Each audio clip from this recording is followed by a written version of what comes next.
Are the Red Sox back? Is Nick Pivetta back? Is Matt Barnes back? We don't really know the answers to those questions, but after Tuesday's win, it looked pretty darn good. You are Locked On Red Sox, your daily Boston Red Sox podcast. Part of the Locked On Podcast Network, your team every day.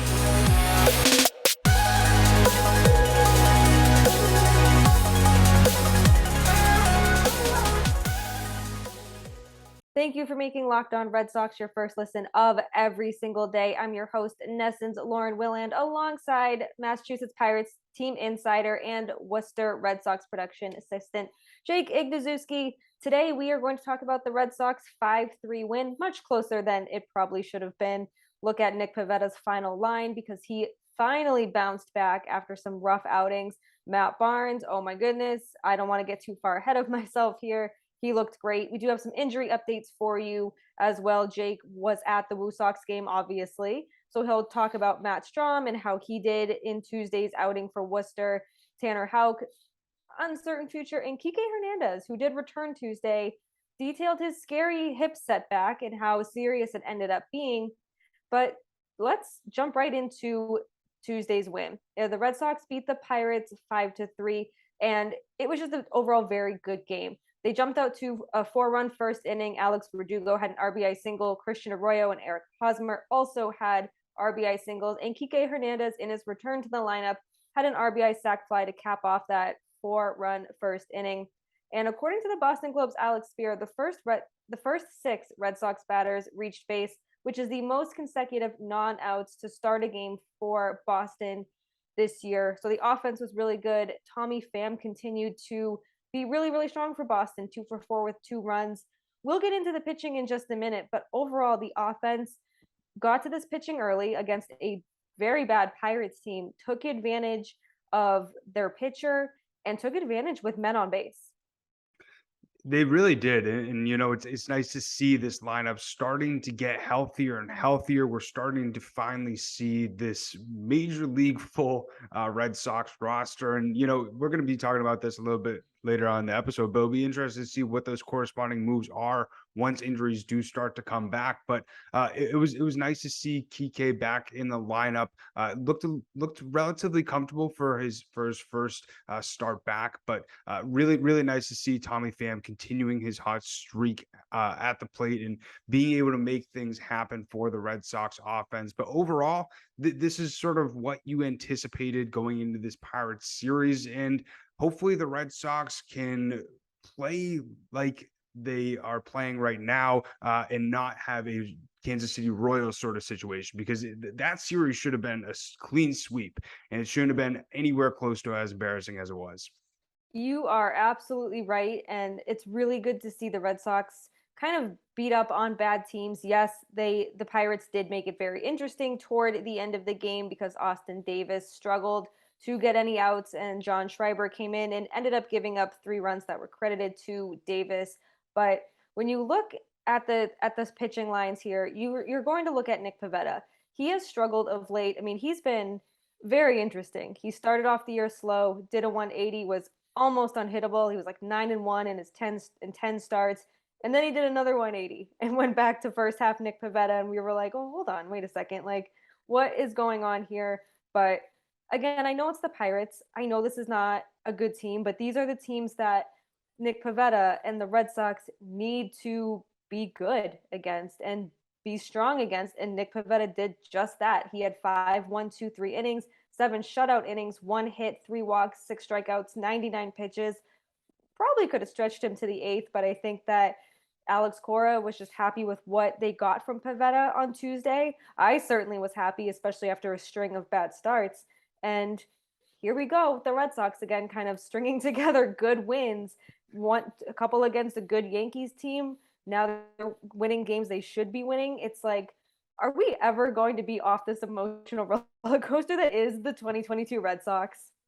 It's just been so back and forth, and I feel like we're still in the same place where when Jared Carrabis was talking about, you know, before June, you can't say it. You just can't say it yet, and it's crazy saying that in middle August right now. And you can even say you can't say it for Matt Barnes or Nick Pivetta yet, because, specifically talking about Nick Pivetta is he's just been so back and forth. You don't know what version you're really going to get. Hopefully, this is the start of a dominant stretch for Nick Pivetta. As you mentioned, we saw at the start of the season in April going into a little bit of May, just so rocky, and then just dominant, and then back to some rockiness. But hopefully this is the start of a Nick Pivetta who is able to go out and only allow 1 to 2 or even 3 hits, and doesn't go out his next start and allows 7, 8 runs. And this is going to be very critical time for the Red Sox to get consistent pitching, and also for the offense to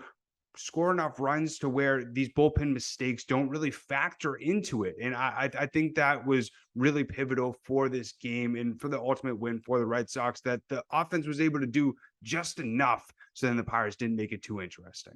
Yeah, 100%. I mean, we saw the offense jump out to that 4-run first inning. They had a 5-0 lead at one point, and then Austin Davis came in, really, really struggled. He loaded the bases. John Schreiber came in, and the Pirates all of a sudden were within striking distance. And they bring on Matt Barnes in the 9th inning, and I'm like, I know he's looked good, but oh my God, this is going to be a long night, isn't it? I was like, game is flying. Jake and I are ready to go. The game will probably be over by 10. I was like, no, this has extra innings written all over it. But Matt Barnes, once again, looked really, really strong on the mound. 3-out, 10-pitch save, very quick 9th inning. He looked really good, and now he has back-to-back multi-strikeout games. We have not seen this version of Matt Barnes in a long time. It's really, really good to see. I don't know what he did differently. I don't know if he's fixed his mechanics. I don't know if he just needed some time away from the team to really get his mind right, his arm right, his control and command right. I don't know what it is. Whatever he's doing is working right now. And it's wonderful to see because, and we'll get into this in the second segment, Tanner Houck may be sidelined for a bit longer than originally expected. And if Matt Barnes can return to first half 2021 Barnes, this is going to be a dangerous, not bullpen, but a dangerous Barnes, and the Barnes that the Red Sox really, really need, especially in the final weeks of this season. And the Yankees have lost 5 in a row. Let's gain some ground here. His consistency is going to be so important for the Red Sox down this final stretch. And, if they want to go on a run, it's going to have to come from consistency in the later half of that bullpen. And, with the news of Tanner Houck, it's just going to be even more important for Matt Barnes to be his first half 2021 version. And it'll be really nice if he is slotted in that closer position and he is consistent, because it'll be the first time where the Red Sox have a consistent closer throughout this season. And it's as you mentioned, really nice to see him looking confident on the mound. And there was even a few pitches I noticed where it was on or off if it was a strike or a ball, and you could see him even getting a little bit into it. I needed that one, but his control is really looking good right now, and that's something that we saw him really struggle with when he wasn't on his game. And he just needs to continue this confidence. The Red Sox and Alex Cora need to continue to put him in the right situations, and I think this is the perfect situation for him. And he just needs to keep on continuing the consistency and following each outing like he has. Yeah, I mean, we knew in the beginning of the season that this team had zero faith in Matt Barnes, and that was, you could see in the situations they were putting him in. They were not high leverage, and pretty soon he had to go into higher leverage situations because the bullpen already was depleted.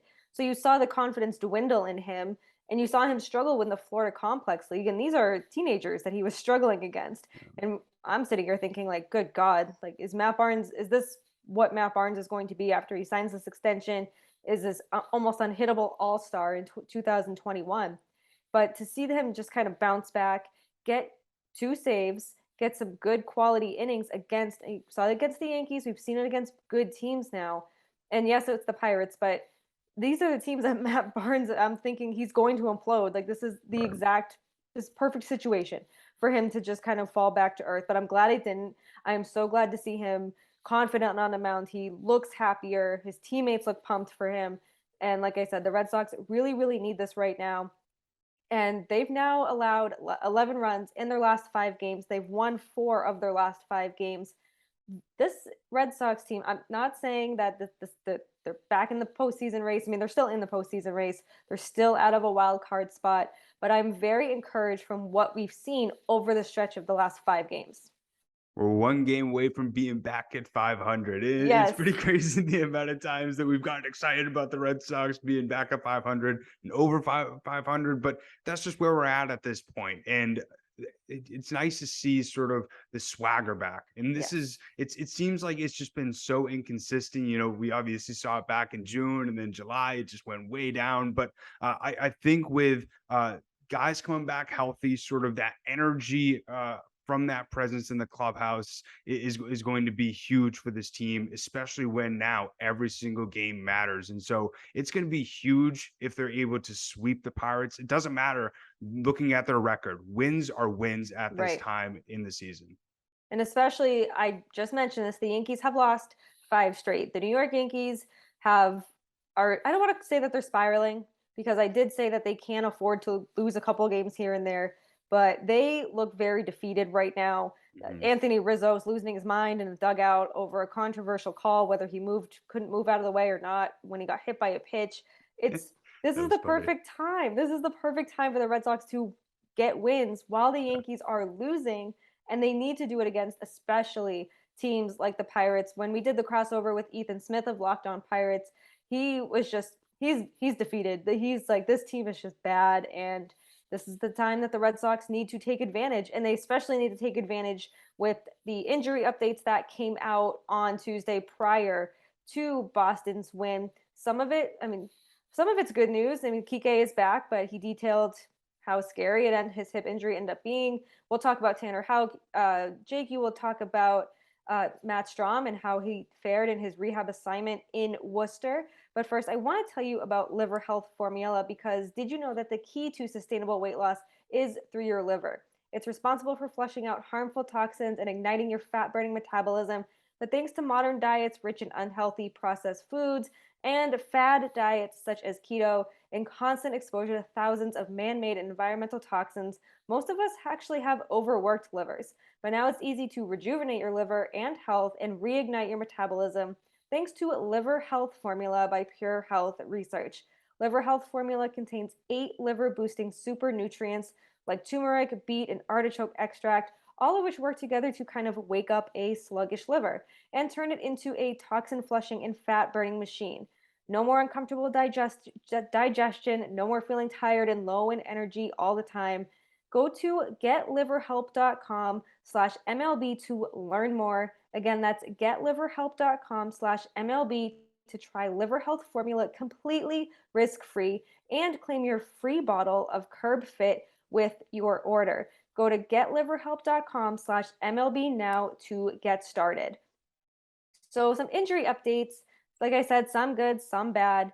Let's start with the good. Kiké Hernández, he missed 60 games. He did return Tuesday, and he did have a setback. He was in Worcester when he suffered that setback. He was pulled from the game, pulled from his rehab assignment, and details surrounding that were kind of quiet. We just thought it was his hip strain, it is his hip flexor, and it turns out that he had a hematoma in his hip. An MRI showed a strain in one of his muscles, and Kiké Hernández described it as a quote-unquote bowl of blood the size of a baseball that was just kind of sitting there. It needed to be drained. It sounds incredibly painful. He thought his mechanics were broken at the beginning of the season. His swing was very off. He couldn't figure out why his swing was so off, and it turns out it was this pool of blood just kind of sitting in his hip. Like I said, sounds very uncomfortable. Sounds like it could have been much more serious. Glad he made a full recovery and is back to the lineup for his personal life, and having him back around the team obviously provides a lot. But it is crazy to think that a hip flexor strain, we're like, oh, okay, like a couple weeks, and turns out to be almost 2 months for something kind of serious. And kudos to him for honestly even coming back. I could see a lot of players wanting to take it safe than sorry, especially with something like this. At least how it was described, I mean, that doesn't sound very good. And obviously putting your health personally over your health professionally is way more important. And I feel like if this came out and he was out for the rest of the season, I would completely understand as not only a fan, but a media member as well. And it's nice to see him back on the field when the Red Sox need it most. I mean, it'll be interesting to see where he really specifically plays, if that's outfield, second base, until Trevor Story comes back. Who knows? But it's just really nice to see him back, and that nothing came more serious out of it, because Kiké's a great presence, a great personality, a great baseball player. And even though he may not be in a Boston Red Sox uniform next year, who knows? We still care about him. Yeah, 100%. And Alex Cora even said like he provides just a spark to this lineup. And he did go 0 for 3 in his return, but he did have that sacrifice fly with the RBI.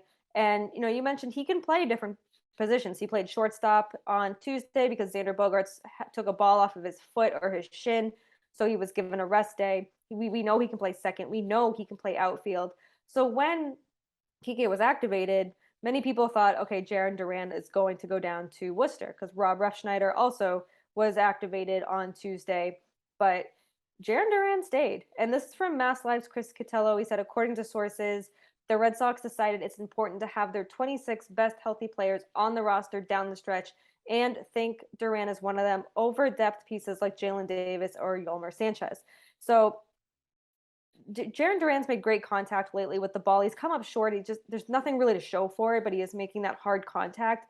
He's made some great defensive plays after his terrible defense at Fenway and then getting into it with Royals fans a few weeks ago. So while I do think him playing every day in Worcester and getting those reps would be positive for him, I guess I see when you have the 26 healthiest players a chance, he could pinch run him because he's got the speed. I guess it makes sense. I still think he's a good candidate to go to Worcester at some point, but now we're halfway through August. Pretty soon we're going to be talking about September call-ups, and I guess it just makes sense for him to stay here. As angry as I've been with him the last few weeks, he's seemed to not necessarily turn it around, but just kind of block out the outside noise and actually play good baseball.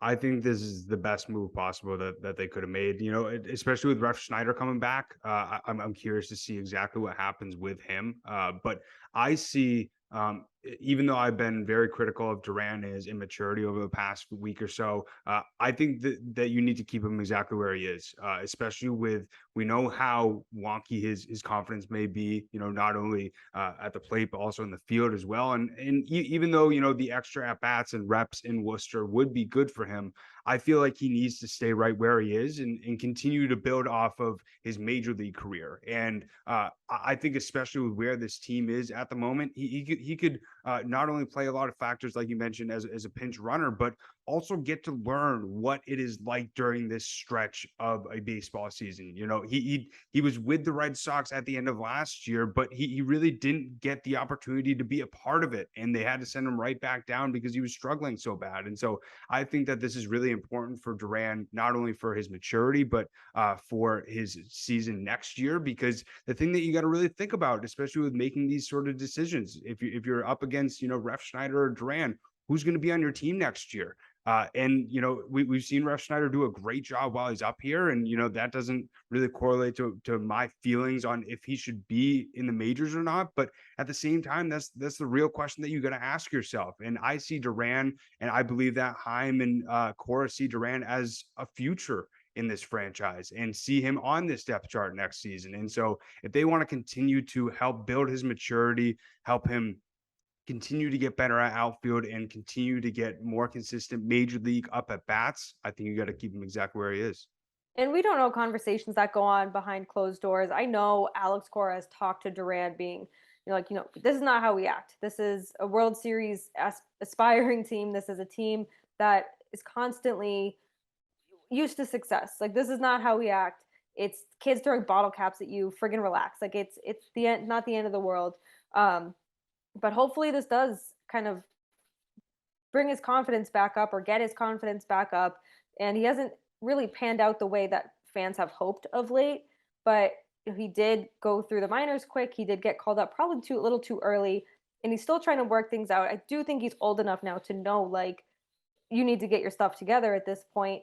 But I mean, at the end of the day, I'm not in charge of making these decisions, but I do believe he's on thin ice. At the same time, I do think that, they're like, listen, this is your chance. If we're getting healthier, prove to us why you should be an everyday player, which maybe that's kind of what he needs Right. going forward. But One another th- pitch. one thing real quick is that you mentioned it. He's on thin ice, and I feel like that will bring him a lot more confidence and help him realize that this is his opportunity to show that he belongs, and that just because they trust him. And I feel like that's a conversation that Cora had with him. We trust you, and so you need to show us that we made the right decision, because he's probably thinking in his mind, if I would make one more mistake, I'm right back down to Worcester. And I just want to mention that's another layer of this, that it just continues to help him realize that this is his opportunity to show that he needs to stay. Let's hope, because I know Red Sox fans are not are growing impatient with him, and understandably so. I mean, they just want Very success understandable. from him, and all this hype around him for so long, just for him not to showcase that right now. So let's hope for that. And then there's Tanner Houck, who has not pitched since August 2nd.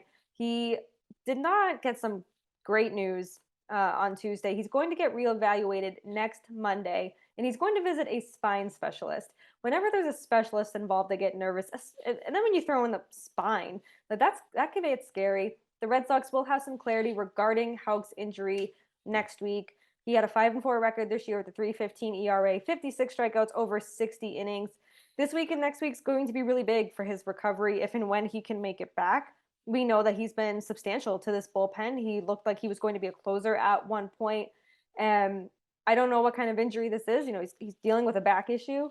But when you bring in a spine specialist, I start to get a little nervous of, is this going to turn into something like Mike Trout, who's dealing with a rare condition that Right. he's going to have to manage for the rest of his career? Or is this something that's going to shut him down for the rest of the season, maybe the rest of August? There's just a lot of unknown right now surrounding Tanner Houck. I am curious to see if, obviously, depending on what this actually is, if seeing what it is, and maybe what caused it could cause him to change the way that he throws the ball, because he uses his body a lot when he throws the ball. Yes. Sort of reminds me of a Chris Sale delivery, where he twists his body a lot, and maybe it could be over usage, and that makes me even think, this guy, no way he could start, because if you had him start, this could have happened in what, June. And Yeah. so it's good that the Red Sox are being rather safe than sorry, but this could really determine his stamina in the major leagues, on maybe if they need to tweak something, if they do see him as a starter. But as you mentioned, he was very pivotal to this Red Sox bullpen, and it's unfortunate because you lose another reliable arm. But one reliable arm, or one arm that has been reliable throughout the season that we could be getting back soon, is Matt Strahm. He did have a rehab assignment in Worcester with the Woo Sox. And Jake, you're at the games a lot now, so tell us what you saw from Strahm. I heard Cora say that he hit 94, 95 on the radar gun, which is pretty good to me.